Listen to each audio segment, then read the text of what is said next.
I have an aptitude for devotion. Did you like my shitty English accent? I am a total mommy dom, but if Alexander Skarsgård showed up as my leather dom daddy, yeah, maybe I would switch for the first time in years. Hi, I'm Kim of the internet. I'm a writer and BDSM educator living at the intersection of horny and wholesome. I'm also a lifestyle dom of 8 years, so today we are talking about Pillion, the new A24 film starring Alexander Skarsgård and Harry Melling in a budding dom-sub relationship. Note, there are light spoilers ahead, and maybe stay to the end for my rapid fire spicy takes. Welcome to my first YouTube video. Y'all normally just see me on short form social videos where you have me for max a minute, minute and a half, but we're gonna try something longer form today because I think this topic really requires nuance that I can't fit in under a minute. So I was very lucky to be invited by A24 to the early screening of Pillion in New York City. Already I know what your first question is. Does this film represent BDSM well? And I kind of have a tricky relationship with that question because in general, I would caution against us asking works of art to perfectly represent such a diverse and complex practice like BDSM, right? Like we don't ask rom-coms to be perfectly representative of traditional normative love. And so I really want to give art and BDSM more room, more freedom to be like messy and imperfect and frankly kind of up. So what I will say is that Pillion is not a playbook. And to be honest, I don't even think it's trying to be. What it really is a newly paired dominant and submissive, like stumbling their way through the dark unknown of a brand new relationship and dynamic. It is flawed and messy and hard. The vast majority of the domination in this film is actually more psychological than it is physical. So while Ray's a strict disciplinarian, Colin is what I would characterize more of like a service submissive in much more of a lifestyle capacity. We see little routines and rituals built around these roles, with the both of them getting up early, Ray cleaning his bike, and Colin doing the cooking and the shopping. Colin joins Ray's community of haughty leather bikers, and we see him really be accepted and cared for in this new community. And that honestly really touched me because I know for me, BDSM has been such a lifeline in having me feel safe and seen around people who are also pursuing non-normative ways of living. And during the screening, there was a Q&A with all of the actors, and Alexander Skarsgård actually mentioned that the cast and the directors and the writers had spent a lot of time with local kink and leather groups in the UK to make sure that they were really honoring the truth of these communities. And I really felt that. But yeah, in terms of the actual BDSM, baby, we got a lot. We got a lot. We get service submissives. We get pups. We get chastity. We get leather. We've got passenger princesses. We've got collars and locks. We have a bottoming scene that one actually has lube, which, hello, duh. And two, also shows how painful and difficult it can be for newbies, especially if you haven't done any stretching or dilating before. We also have a brat explosion that reaffirmed for me, like no shade, brats are just not for me.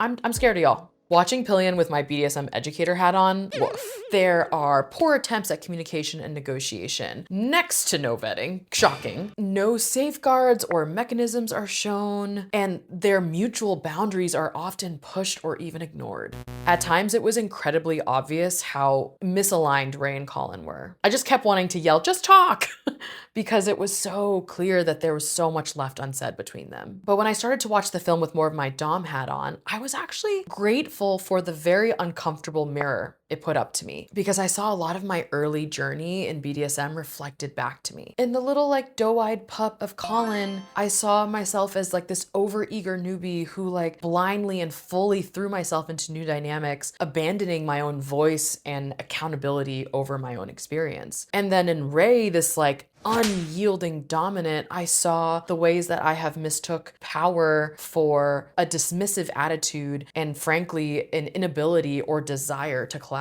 I found myself really like wincing in the theater, but who of us hasn't up a brand new dynamic? Who of us has started to get involved in a DS dynamic only to have like insecurities and vulnerabilities and emotions surface up that are incredibly loud and inconvenient, right? Like in this way, again, I think Pillion really shows us the humanity behind what we try to do when we engage in power exchange. I do honestly fear how vanilla audiences are going to perceive this film. I could see how someone could mistake this as a scathing indictment of BDSM as abusive or degrading, because if you know nothing about this practice, it's really easy to reduce it and generalize it as such. Pillion is unflinching in that sense. It isn't trying to apologize or explain away DS dynamics or frankly even make them palatable. If you are brand new to DS or Power Exchange, this might be a hard watch, but I hope you use this as a launch pad into curiosity and learning more. Overall, Pillion is a fantastic watch. What it does best is that it pulls us to these extremes and it asks us to find our way in it clumsily and imperfectly. This felt most clear to me in the group sex scene in the woods. Colin joins the other submissives who are all bent over these little camping tables where they are ready to receive. There's some power and degradation play between him and Ray that feels really discouraging to him. But then it's followed by this moment of like deep tenderness and care. And that is precisely what Pillion means to do. Like much of this film, that scene is gorgeous and devastating and sexy all at the same time. Pillion will break your heart and then simultaneously affirm your humanity. It's like running cold water over burnt hands.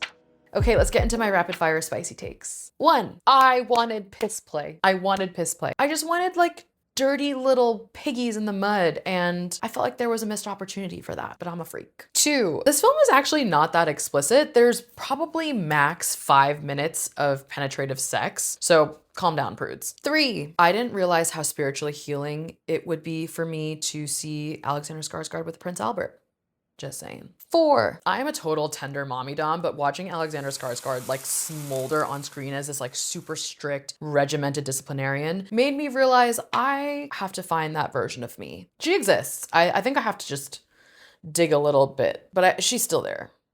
And 5, the most unrealistic thing about this film is how little training Colin needed as a service submissive. Every time I take on a service sub, there are worksheets. There are tasks delineated line by line. We're going through each of those tasks and rating your performance and proficiency in each of them. There is extensive feedback loops. And, you know, Pillion just made it seem like Colin could just pick up the groceries easily.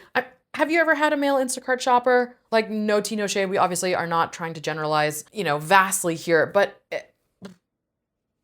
it's very hard for me to believe that Colin just got it right away, and that is my biggest beef with the film. Thanks for watching my first YouTube video. What did you think of the film? Did you agree with me, disagree with me? Do you want to be Ray? Do you want to be Colin? Say more. I also have a more in-depth and uncensored review on my Substack, so check it out. Thank you.